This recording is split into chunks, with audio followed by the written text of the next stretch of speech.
Are you interested in sourdough, but are you overwhelmed or frustrated by what you have done in the past or what you think the whole process is? Well, this is the video for you then, because this promise is not too much. Sourdough can be ridiculously easy, and in this video I'm going to show you everything you need to know and steer to some resources for you to get successfully started on your sourdough journey. Now, first of all, if you don't know me, my name is Anya. I'm here at our Gabled home, and you might be wondering, who is this lady to claim that she knows how to make sourdough ridiculously easy? I grew up in Germany, and I have never really learned sourdough because I basically organically grew up with it. Sourdough has been in my family for generations, and there is a method that my family uses that I've been sharing with people all over the world that makes it so easy and really lowers the bar to entry to get started with sourdough, and that takes the frustration level out of it. Now, if you're somebody who loves detailed instructions and very accurate measurements and some guide to tell you along the way at every hour what to do, this may not exactly be the method for you. However, it's still worth watching this video and seeing if maybe there's something in it for you. My method is perfect for anybody who wants simple, easy, intuitive, and uncomplicated, but successful. And you can still, once you get your sourdough starter going, you can still upgrade and do all the fancy stuff with your loaves and with your doughs and stretching and folding and cold retarding and affecting the sourness of your sourdough starter or of your baked goods.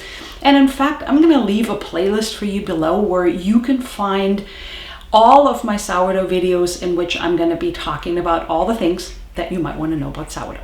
So without further ado, let me get started. I love using a glass jar. Now, I'm a little bit partial to Weck jars. First of all, they're German. How can I not love anything that comes out of German?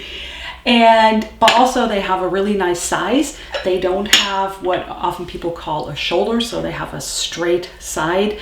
And glass is just really practical because first of all, you can see what's going on inside, and it's non-reactive. That's something that I'm really looking for in a container for your sourdough starter. Mason jars are just as perfect. They tend to be a little smaller, but you can use either one. And then obviously we need some flour. I currently am loving spelt flour.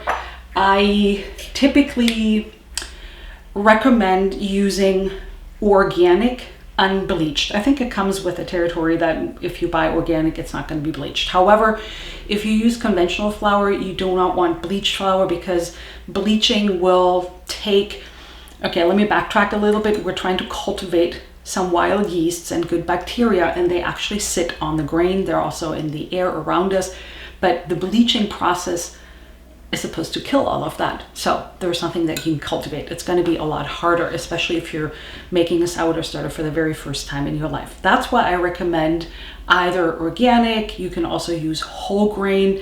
Ancient grains are perfect, and that's why I'm using spelt. Now, before I'm going to do that, I'm going to go to the next step, and this is where my method is very different from most people out there, because most people use flour and water, and then they do various things over a course of a certain period of time. I am jump-starting the whole process by using cultured buttermilk. Now, it's really important that when you buy buttermilk, it has to be cultured, i.e. it says life active cultures. We're going to be using those to jumpstart. And questions that I always get is, what if I'm trying to be dairy-free? Well, you can use plain kombucha, not any flavors, no fruits in it, no other tastes in it, just plain kombucha will work. I know that people have used non-dairy yogurts, which brings me to my next point. What if you don't have buttermilk, can't find buttermilk? You can also use yogurt, make sure it has live active cultures, or you can use kefir, kefir, I don't know. People seem to disagree on how to pronounce it right, but you know what I'm talking about. Cultured dairy products, all of those will work. Now, I love buttermilk because it has a mild flavor, it's fairly runny, and it seemed pretty easy to find. This one is from Trader Joe's. And all I'm doing, and here's where we're not measuring because I'm sure my grandparents and great-grandparents and great-great-parents didn't have digital scales, and they had to be super frugal, so they were doing this probably just exactly how I'm doing it. I'm just pouring, kind of shaking this a little bit because it feels a little runnier than I want to. So I'm just adding about a third of my container full of buttermilk. And next I'm gonna add my flour. And I'm not gonna tell you how much because first of all, I don't know how big your jar is. I don't know how much you fill it up. We're gonna go for something else. So let's first add the flour. And again, this is white spelt flour. That works really well. Now for my stirring utensils, I usually use a little pastry fork. This is silver plate and it's metal and it's fine. If you're worried about it, you can use wood. However, here's my take on it. There are certain reactive metals that will react with your sourdough starter, and this is mostly aluminum. So using a stainless steel spoon or fork is not gonna kill your sourdough starter, and it's not gonna, once you have an activated sourdough starter, it's not gonna affect it in a negative way. So don't be afraid, especially if you just store it a little bit and then take it out instead of letting it sit in there for a long time, it's not gonna matter. The only thing I do wanna be careful with is aluminum, but I don't really know anybody who's using aluminum utensils these days. So now we'll give this a stir. And we're going for consistency. The best way to describe it is you want a thick pancake batter-like consistency. I feel like I'm almost there. It's a little lumpy, and stirring is always good because these little guys like oxygen. I'm adding a little bit more, and I'm having flour go all over the place. Stuff happens at a real kitchen. This is not some curated, perfect perfectionist show. This is a real working kitchen. So here it is. Let me see if I can get it into the camera so you can see it. Kind of thick. If you overdid it, and I'm going to use my fingers now. I washed my hands. I didn't sterilize my hands. I just washed them. They're clean, but there's also a microbiome on my fingers that I think is good for my sourdough starter. So now I have this. I'm just gonna wash my fingers real quick. Now I have my sourdough starter and I like to put a lid on. Question I get all the time is like, does the lid need to be tight? I don't recommend a tight lid because these bacteria, as a byproduct of their metabolism, they're releasing gas, which is also the gas entrapped in the flour and the gluten structure is what causes the bubbles in the sourdough starter and what causes it to rise. You don't want a tight fitting lid that's just gonna explode all over the place because it is expanding in there. So I feel like a lid that just keeps stuff, dust, whatever else might be in the air from flying in there, and you also want it to keep it from drying out. So a loose fitting lid like this is perfect. Sometimes I use a beeswax wrap. You can also use a paper towel and put a rubber band around it. People have used coffee filters, so it doesn't really need to be airtight, and there's lots of options out there. Now, this is day one. Now you want to keep it in a warm place. And as I'm recording this, this is the middle of January. We live in an old house. It's cold in here. And trust me, I've successfully made sourdough starters in the winter. Just try to find a warm place. That can be, for some people who have older stoves, that can be on top of your stove where it's kind of warm. Now you want to be sure that when you're actually cooking and creating a lot of heat, that you move it so it doesn't get cooked actually. Some people have a pilot light in their oven. You can put it in the oven because the pilot light will create just enough warmth for the sourdough starter. But also have a little note on there if you're not the only one who's using your oven, because you don't want somebody else to preheat the oven and cook your sourdough starter. It's been done before. Don't make that mistake. You can put it on top of a heat source. Some people have furnaces, or we have a heat register. Sometimes I just put it right on the heat register. I have put it in a sunny windowsill. Some people have said, oh, the sun's rays can be detrimental for what you're trying to grow and cultivate. So I'm just tossing it out there. I have successfully put it in the windowsill for my sourdough starter to pick up on the sun's warmth, but again, I'm just sharing what I have heard. And another thing is you can use a sourdough warmer. I am very partial to the Sour House Goldie. It has a base that warms it up and a glass cloche, like a lid on it that you can see through, and it keeps it at the optimal temperature for sourdough starter. The optimal temperature is room temperature and a little bit warmer, so 70, 78. But again, our kitchen gets really cold. We don't have a heat source in our kitchen, and I have done it again 65 degrees maybe at night, and it hasn't hurt my sourdough starter. What do you need to do over the next few days? In the winter, this process is going to take a little longer, so I would tell you to expect maybe close to 10 days. In the summer, this can be a faster process. It could be 5 days. You want to stir every day. And if you forget one day, don't worry about it, just stir the next day. But you also want to look at your starter. You want to look at it. You want to smell it. Right now, this to me smells like flour and buttermilk. It's exactly what it is. After a while, once the beneficial bacteria get going, it should stop smelling like flour and buttermilk, and it should have a pleasantly sour smell, like fermented. And it's really hard to describe, but once you smell it, you'll know. You'll also see that you get tiny little bubbles. If you are not queasy about it, I do this all the time. You might put a little on your finger, and it's supposed to have a bit of a fizzy taste to it. If your sourdough starter is really sluggish, or this is the very first sourdough starter you're making, or after 5 days you're not seeing any activity, this is my secret little weapon. It's caraway seeds. And before you have an opinion about caraway seeds, let me tell you, these guys really work, because there's something in the essential oils of the caraway seeds, because all the seeds have oils that are really beneficial, and there's an enzymatic activity, and I kind of understand it on some, on some level, but not to the point where I can like scientifically explain to you what's going on. However, all I know is that it works. You can sprinkle a little bit in there, and it doesn't have to be exact, so I'm going to show you how many I put in there. So that's probably maybe half a teaspoon.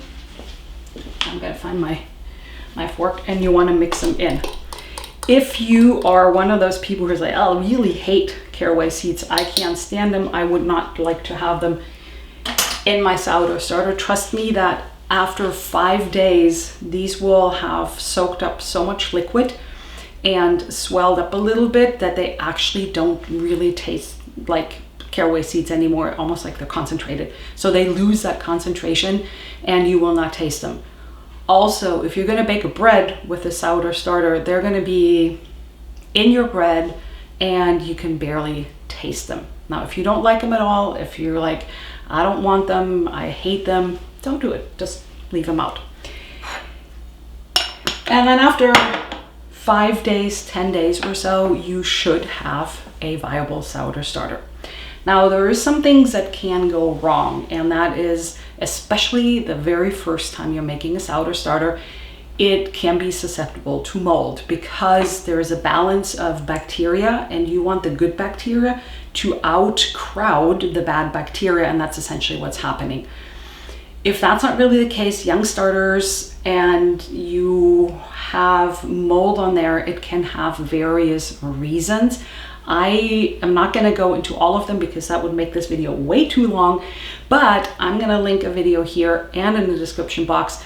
I have an entire video that talks about reasons why you could get mold and what to do about it. So if you are at this point, you have some mold, I encourage you to go and watch that video. Now, there's a lot of things. I often think that if you use equipment that's not clean, now we're not talking about sterilizing, we're not talking about bleaching, we're just talking about hot water and soap or dishwasher clean.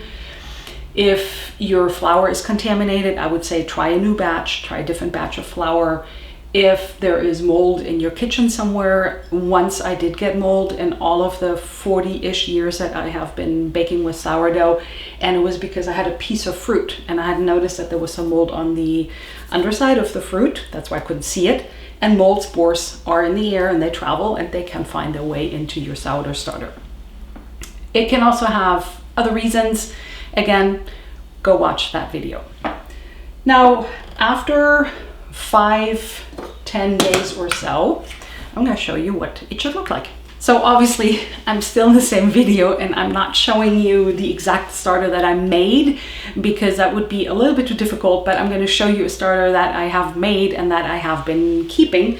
And as you can tell, one time it was growing a little bit too big for the jar, and then I had to clean the outside of the jar. If I can open my jar.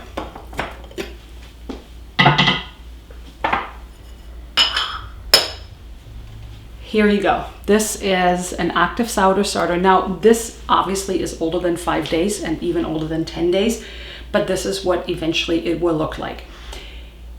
Once you have a sourdough starter, even if it takes 10 days, it is still considered a young starter, and they're still a little bit fragile. They're not going to be as mature and robust as something that's been months old.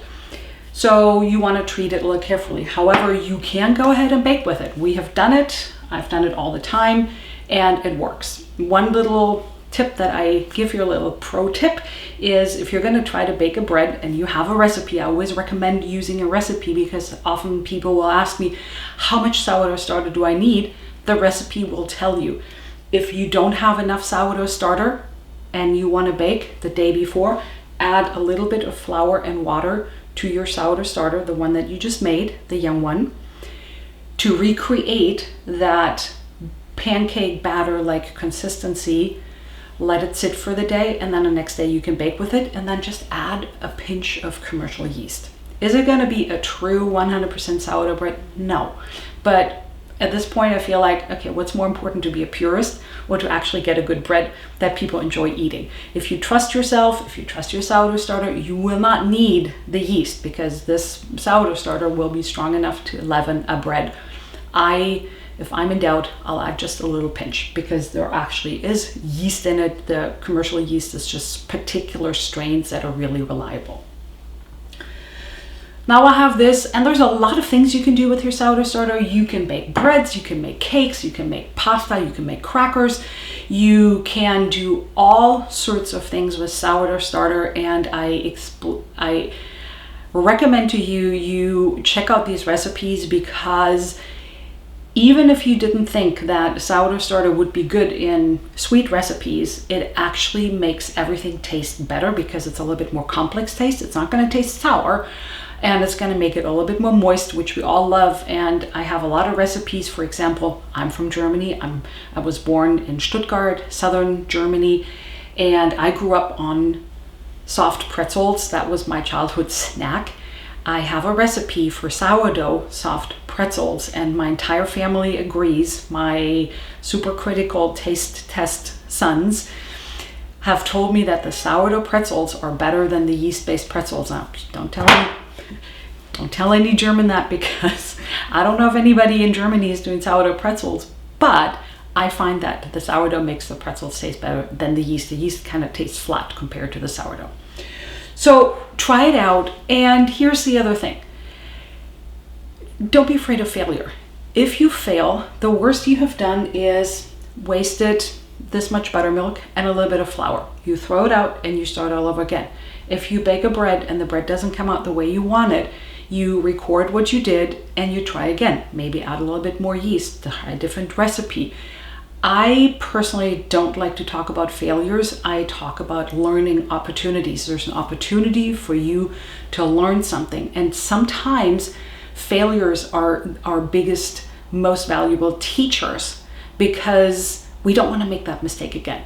And there's nobody who's checking on you. There's no sourdough police who says you have to get it right from the get-go. So please do not give up. You will succeed. Sometimes it takes a try or two or three, but do not give up. Really, really try again. Don't give up. You will get it. Everybody who really wants to get started with sourdough eventually gets it. How do you keep this going? So many of you are like, okay, that's great. Now I have a sourdough starter, but I don't want to have this pet that sits on my counter and I have to feed it all the time. I have to do something with all the time. And if I don't, I throw it out. And what a big waste. And what if I'm going on vacation? I know we have a sourdough hotel in our area. People take their sourdough starters and park them at the sourdough hotel and pay for the sourdough hotel to actually take care of the sourdough starter. But I have a better method, because honestly, most of us, there are some of us who use their sourdough starter every single day. They do something with it, and for them, it's actually perfectly fine to keep the sourdough starter maybe in a bigger jar so you have more available on your counter, so you have it accessible and ready to go every single day. Many of us though bake once a week, or maybe twice a week at the most, or every 2 weeks, or have an irregular schedule because you're traveling. And what you're going to do then is you will use up most of your sourdough starter for a recipe. And ideally you want a little bit more sourdough starter before you make a recipe than you need in your recipe. And whatever you have left in there, you just pile a bunch of flour on top and you mix it in. You mix it into a really thick, almost like it's going to break your fork consistency. I have also heard people say, oh my gosh, I remember my grandparents always rolled the sourdough starter into a ball with a lot of flour and then kept it in their bag of flour. So I guess this is pre-refrigerator periods when people didn't have the luxury of having refrigerators and they just kept it in their flour. This puts your sourdough starter into a semi-dormant state. And then you put the lid on, you put a lot of flour on top of it, you put the lid on, and your sourdough starter goes into the fridge. And what do you do if you want to use it? Now this takes just one step of preparation. Let's say it's Wednesday, you want to bake on Thursday, Wednesday evening, and it doesn't matter if it's 6 p.m. or 8 p.m. or 10 p.m. Before you go to bed, you add some water to your sourdough starter. You just pour it in there. It has a lot of flour on it already. You're essentially separating out the flour and water, feeding into first the flour to keep it dormant, and when you're ready to activate it, you're adding the water. You give it a heavy stir. Sometimes it can be lumpy. If it doesn't bother you, don't worry about it. It has never bothered me, but you can also use a fork to break up the lumps. You can also go in there the next morning and break up the lumps, because then they'll be a little softer. And the next morning, your sourdough starter will be ready to go. And then you repeat this cycle. You always keep a little bit back and add the flour, put it in your fridge. Night before you want to use it, you take it out, you add the water, give it a heavy stir, and you can keep it in your refrigerator for 6 weeks, 8 weeks. I've had it in there for months and it hasn't gone bad. Sometimes it can get a little strong, and when you look at it, it will have almost like a acetone type smell, and maybe all the flour has become moist because it's kind of gone through it.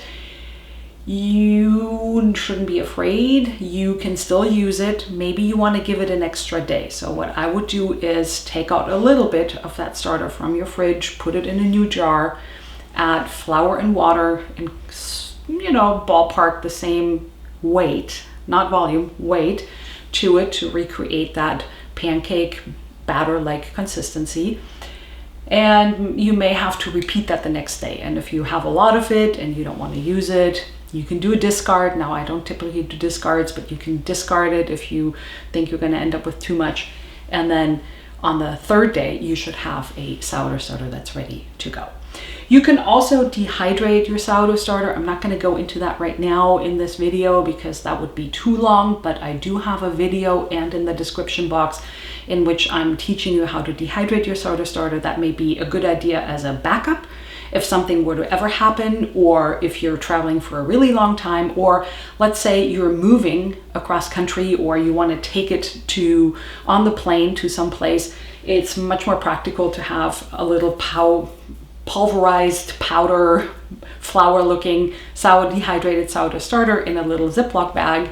You can send it in the mail or you can keep it indefinitely. If you want a little bit more help, because I know this is just a broad overview and this is not everything I could possibly cover in one video to get you successfully onto your sourdough journey and to answer all the questions, I have written a book. Because so many of you have asked me, don't you have a book? Because I know a lot of you are off grid and it's not practical for you to have an iPad in your kitchen because you don't have electricity, or some people just really love to be able to flip pages. It has my entire method in there. It has all the questions that people ask that you could come up with your sourdough, and then it has recipes in the back to get you started, and you can always expand your repertoire from there. I'm going to leave a link below where you can find this book. It is an easy read. I wanted to make it really accessible, so it's a quick read. It's not complicated. I've kept the language just as simple as my method on purpose, and that will get you started.